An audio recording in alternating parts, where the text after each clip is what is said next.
경인고속도로에서 내려와서 이제 부천 IC 출구입니다. 예, 이제 부천이에요. 여기에서 이런 사고가 있었습니다.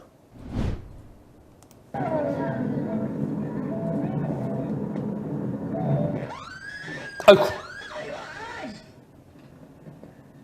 어떻게 된 거예요? 다시. 아, 이때 바뀌네. 저희가 좌회전 신호였었는데요. 아직 좌회전이에요? 이때 바뀌었어요. 황색으로. 황색으로 바뀌는 순간 아직 좌회전? 이때 바뀌네요. 그리고 아직도 황색. 아직도 황색. 아직도 황색. 예, 이제 바뀌네요. 오토바이 빨간불에 그냥 달려왔어요. 그리고 여기에 안 보이잖아요. 요 굴다리 밑에서 나오니까 안 보여요. 그죠? 안 보여요? 아, 이때도 아직 어두워서 안 보이죠? 저 그림자 속에 있어. 아, 이때 예, 이야. 이 사고. 정지선 전에서 황색불로 바뀌었어요. 상대는 고등학생들이래요.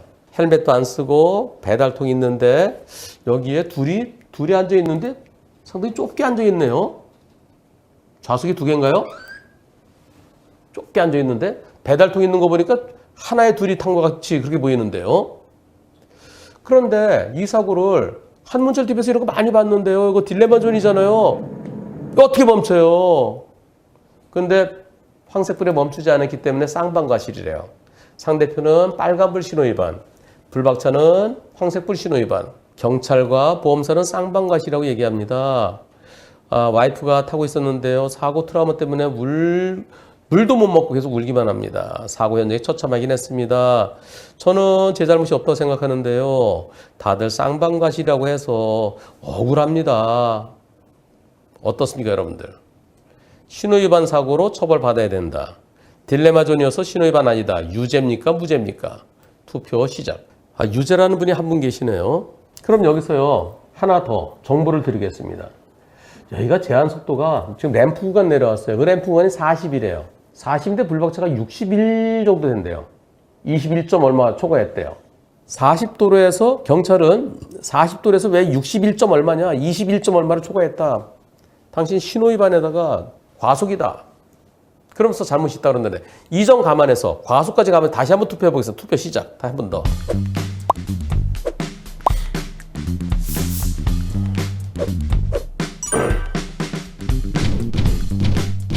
이제 늘었네요. 과속 얘기했더니 그게 함정이 될 수도 있는데 여러분들은 16%가 유죄, 84%가 무죄입니다. 이거 중요한 사고예요. 변호사님, 검사 측에서 저를 기소한답니다. 오토바이 운전자는 3주 진단, 뒤에 탔던 그 학생은 12주인가 14주 진단 나왔어요. 그래서 경찰이 너 신호위반이야. 그러니까 검사도 그래 너 신호위반이야. 그러면서 많이 다쳤으니까 재판받아.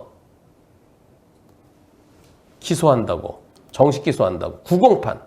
정식 기소했으면 법원에서 열심히 무죄 주장하셔야겠네요.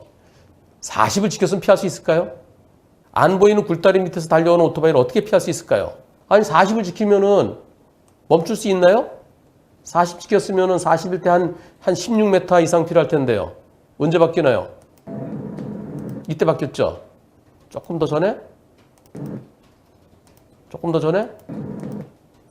이때 바뀌네요. 요 거리 얼마나 되겠어요? 여기 보이는 건 요거에다가 안 보이는 것까지 하면은 한 7, 8m 될까요? 여기서 쭉 40일 다니더라도요. 요 행거보다 조그매요. 그러면은 여기쯤 쓰겠죠, 여기쯤이요.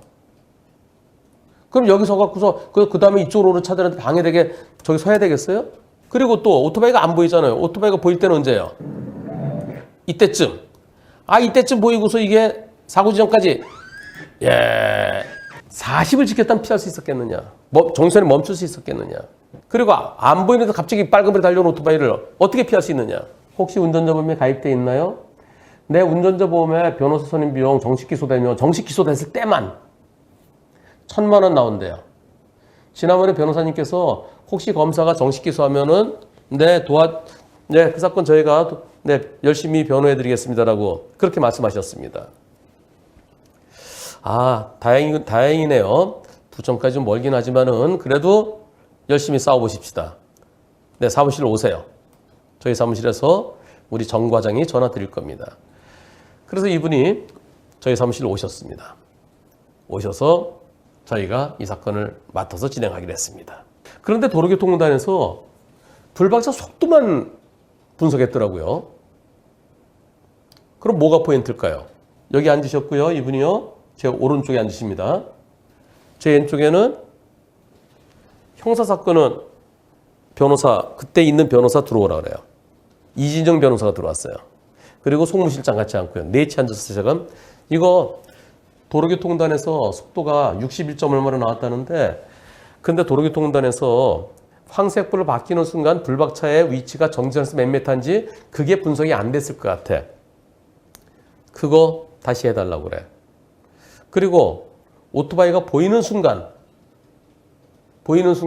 그때 피할 수 있는지 멈출 수 있는지 즉 제한속도 40을 지켰으면 정지선에 멈출 수 있는지 제한속도 40을 지켰으면 오토바이가 보이는 순간 피할 수 있는지 그거 분석해달라고 그래. 그게 경찰이 분석할 때는 경찰 요청에서 그게 없었어요. 그래서 다시 법원을 통해서 사실조회를 2번이나 했습니다. 그 사실조회 결과에 따라서 법원에서 판결이 선고됐습니다. 어떻게 선고됐을까요? 여러분들의 16%는 유죄라고 그랬습니다. 예. 저는 무죄라고 그랬어요. 피고인은 무죄. 지난 12월 15일 날 판결 선고됐습니다. 이진영 변호사. 여기에서 신호를 지켰어야 되는데 제한속도 40인데 21.5를 초과했다. 그대로 좌회전했다. 황색 신호로 바뀌어서 그대로 좌회전했다. 그래서 한 사람은 3주, 한 사람은 14주 진단이다. 그런데 황색 신호에 멈추지 않은 것이 잘못이라고 볼 수 없다. 왜냐하면 황색의 등화는 정지선이 있거나 횡단보도 있을 때는 그 직전에 멈춰야 된다. 그러지 못할 때는 신속히 통과해라. 신호가 황색 신호로 바뀌는 순간 피고인 그 불박차와 정지선까지 거리는 8.3m다. 그 당시 불박차가 바로 멈추더라도 도저히 멈출 수 없다. 근데 여기다가 저거까지 써줬으면 더 좋았을 거예요. 40이었어도 못 멈췄다. 40이었어도 정지선 앞이나 횡단보도 앞에 못 멈춘다. 그러면은 교차로 안에 들어서 멈추게 된다. 그러면 뻘쭘하지 않느냐. 네, 그런 거를 좀 더 써줬으면 더 좋았을 텐데요. 한편 사고 난 다음에 사고 났을 때도 황색불이다. 사고 나서도 한참 황색불이었어요. 황색 신호 4초 동안 유지된다. 근데 황색불 켜지고 1초 만에 사고 났다. 황색 신호에 따라 차량은 여기 나오네요. 정지시킬 경우 사거리 한복판에 멈출 가능성이 있다. 멈추게 된다. 그렇다면은 그대로 나가는 것이지. 아니 그 중간에 멈추게 되면 그러니까 여기다 좀 더 40이었어도 어중간하게 멈추게 된다. 그래 되면 다음 신호에 방해가 되니까 통과해서 나가야 되는 거 아니냐. 그래서 신호 위반이라고 볼 수 없다. 한편 제한속도가 40이다. 피고인이 40을 21.5 초과했다. 그러나 과연 과속 때문에 일어나는 사고냐? 그 당시 오토바이는 빨간불에 그렇게 신호위반을 달려올 것을 예상할 수 있느냐? 또 오토바이가 눈에 들어오는 거는 블랙박스보다 움직이기 때문에 동체 시력. 예. 서서 보면 보이지만 움직여서 보면 뒤늦게 보이잖아요. 그래서 블랙박스보다 좀 더 늦게 봤을 것이다. 블랙박스에도 그림자에서 잘 안 보이는데 블랙박스보다 운전자는 좀 늦게 봤을 것이다. 블랙박스에 의하면은 오토바이가 교각에 의해서 그 그림자 또 교각 기둥 이런 것 때문에 잘 안 보인다. 그러면 그림자를 벗어나서 햇빛에 나올 때 그때 처음 보였을 것이다. 도로교통공단에서 분석한 바에 의하면은 네, 저희가 도로교통공단에 다시 물어봤어요. 예, 처음에는 속도밖에 없어서 과연 피할 수 있느냐? 그러면은 피고인이 제동하게 되면 피고인 차량의 위치에서 보였을 때 부딪힐 때까지 8.2m다. 그럼 40으로 진행하더라도 약 16m에서 19m가 필요한데 어차피 사고 난다. 따라 신호 위반도 아니고 도저히 피할 수 없다. 그래서 피고인에게 무죄. 아직 완전히 끝나지는 않았습니다. 끝나지는 않았고요.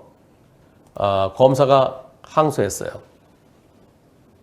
최종적인 판단이 나올 때까지는 좀 기다려 봐야 되겠지만 일단 1심에서는 40을 지켰어도 역시 못 피했을 사고다.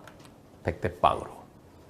그런데 불박차 보험사에서는 치료비 다 대주고 지금 합의까지 됐는지는 모르겠는데요. 예. 무죄 확정되면 불박차 보험사에서 지급했던 치료비, 합의금 몽땅 다.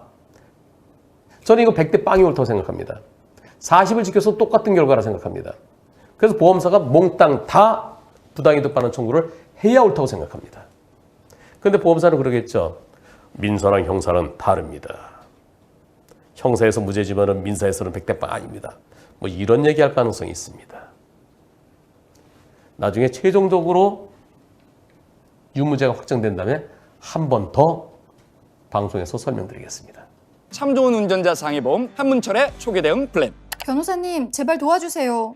어린이 보호구역 사고를 비롯한 중대법규 위반 사고, 무단횡단 사망 사고를 일으켰을 때 경찰 단계에서 무척 불안하고 답답하실 겁니다. 사고 초기부터 변호사의 도움이 절실한데 왜 운전자 보험에서는 그게 안 되는 걸까요? 그래서 저 한문철이 DB손해보험과 함께 운전자를 위한 운전자 보험을 만들었습니다. 보험 체결 전 상품 설명서 및 약관을 읽어보시기 바랍니다.